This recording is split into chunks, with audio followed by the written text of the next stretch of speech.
इस वीडियो में आज हम आपको साउथ की कुछ ऐसी मूवीज के बारे में बताने वाले हैं जिनके आगे हॉलीवुड की मूवीज भी फेल है और इन मूवीज में आपको एक्शन, थ्रिलर और सस्पेंस भी देखने को मिलेगा। वो ये मूवीज कौन सी है जानने के लिए वीडियो में लास्ट तक बने रहें। नंबर 1 में है लियो। ये एक एक्शन क्राइम थ्रिलर मूवी है। इसमें थलापति विजय, संजय दत्त और त्रिशा कृष्णन लीड रोल में दिखेंगे। मूवी का हीरो है पार्थिवन, जो अपनी बीवी और 2 बच्चों के साथ हिमाचल प्रदेश में रहता है और वहाँ खुद का एक कैफे चलाता है। उनकी लाइफ सही चल रही होती है कि एक दिन अचानक उनके कैफे में कुछ गुंडे घुस आते हैं। अपनी बेटी के बचाव में शांत रहने वाला पार्थिवन उन गुंडों को बेरहमी से मार डालता है। इस घटना के बाद पार्थिवन हीरो बन जाता है और देश भर में उसके इस कारनामे की खबर फैल जाती है। नंबर 2 में है विक्रम। इस एक्शन थ्रिलर मूवी में कमल हसन के साथ विजय सेतुपति और फहद फाजिल की शानदार तिकड़ी देखने को मिलती है। मूवी की कहानी पुलिस और ड्रग सिंडिकेट के बीच धरपकड़ पर आधारित है। मूवी की शुरुआत में पुलिस की एक टीम को मार दिया जाता है और फहद फाजिल के अंडर में एक सीक्रेट टीम को विजय सेतुपति के नेतृत्व में एक ड्रग सिंडिकेट की जांच की जिम्मेदारी दी जाती है। फहद फाजिल का ध्यान कर्नन यानी कमल हसन पर होता है, जो माना जाता है कि आम आदमी इस सब के बीच फंस गया है। तो अब वो खुद को इन सब से कैसे बचाता है, ये जानने के लिए आपको पूरी मूवी देखनी होगी। नंबर 3 में है इंटेलिजेंट खिलाड़ी। शशि किरण टिक्का के डायरेक्शन में बनी इस मूवी में अदिति विशेष लीड रोल में नजर आएंगे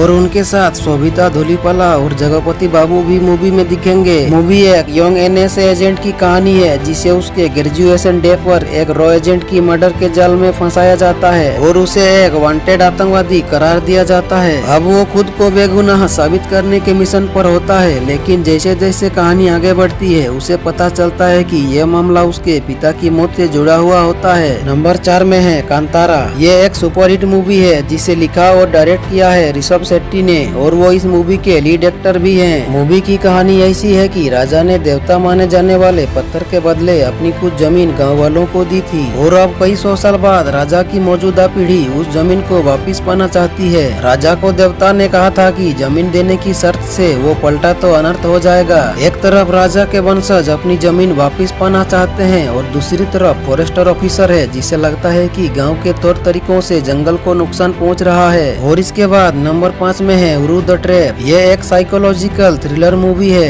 इसमें कलैया रासन और धनसिका लीड रोल में नजर आएंगे। मूवी में एक फेमस नोवेल राइटर होता है जो अपनी कहानियों के पुराने हो जाने से दुखी होता है, तो वो एक थ्रिलर कहानी लिखने के लिए एक हिल स्टेशन पर जाता है जहां उसे अनएक्सपेक्टेड और भयानक घटनाओं का सामना करना पड़ता है। नंबर 6 में है सालार। ये एक एक्शन ड्रामा मूवी है। इसमें प्रभास, पृथ्वीराज सुकुमारन, श्रुति हसन और जगपति बाबू लीड रोल में नजर आएंगे। इस मूवी की कहानी 2 दोस्तों की कभी न टूटने वाली अटूट दोस्ती की कहानी है। इसमें देवा यानी प्रभास और रुद्र यानी पृथ्वीराज सुकुमारन एक दूसरे के लिए अपनी जान की बाजी लगाने से भी पीछे नहीं हटते हैं और जब भी कोई उनके दोस्त की तरफ आंख उठाता है तो ये दोनों अपनी दोस्ती के प्यार में मरने मारने पर उतारू हो जाते हैं। नंबर 7 में है यशोदा। ये पैन इंडिया की एक ड्रामा मूवी है। इसमें समांथा लीड रोल में नजर आएंगी। इस मूवी की कहानी सरोगेसी पर आधारित है। इसमें समांथा सरोगेट मदर के रोल में है। मूवी में समांथा दूसरी लड़कियों के साथ मेडिकल फैसिलिटी में रहती है, जहां यशोदा और बाकी लड़कियों को बताया जाता है कि उन्हें अपने बच्चे के बदले ढेर सारे पैसे मिलेंगे और उनका जो बच्चा होगा वो किसी अमीर इंसान को मिलेगा। लेकिन इस दौरान यशोदा के सामने कुछ ऐसी चीजें आती है जो उसके होश उड़ा देती है और वो मेडिकल फैसिलिटी में रहते हुए मेडिकल से जुड़े अपराध के बड़े राज का पर्दाफाश करने की हिम्मत दिखाती है। नंबर 8 में है वारिसु। ये एक एक्शन फैमिली ड्रामा मूवी है। इसमें थलापति विजय, रश्मिका मंदाना और प्रकाश राज सहित कोई और भी कलाकार इसमें नजर आएंगे। मूवी की कहानी कुछ ऐसी है कि देश की सबसे बड़ी माइनिंग कंपनी का मालिक राजेंद्रन अपने तीनों बेटों को अपने हिसाब से चलाना चाहता है, लेकिन उनका छोटा बेटा विजय दोनों बड़े भाइयों की तरह पापा के बिजनेस का हिस्सा बनने से इनकार करके घर छोड़कर चला जाता है। लेकिन 7 साल बाद जब वो घर वापस लौटता है तो विजय ये देखकर हैरान रह जाता है कि उसका परिवार बाहर से भले ही एक दिखता हो लेकिन अंदर से बिखर चुका है।